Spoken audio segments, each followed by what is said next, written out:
کا غلام جانثار قبر سے پکارے اور مصطفیٰ اس کی آواز پر نہ پہنچے، نہیں نہیں مصطفیٰ اس کی آواز پر تشریف لاتے ہیں۔ اور دیکھیے مزمل بھائی، دیکھتے رہیے آپ، سمجھ لو آپ سن رہے ہیں نا میری بات؟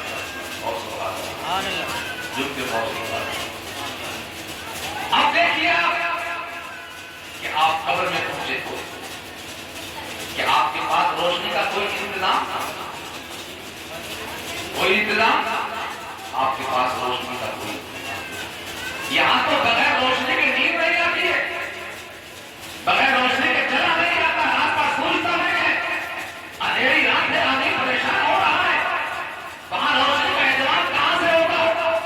روشنی کا انتظام کہاں سے ہوگا؟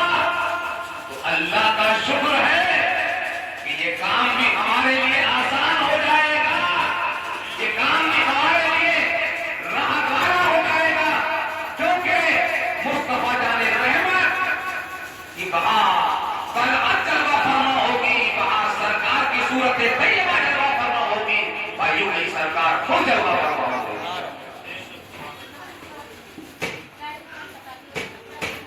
قبر میں لہرائیں گے ساحل چشمے، قبر میں لہرائیں گے تاحش چشمے نور کے، جلوہ فرما ہوگی جب طلعت وصول ہوگا۔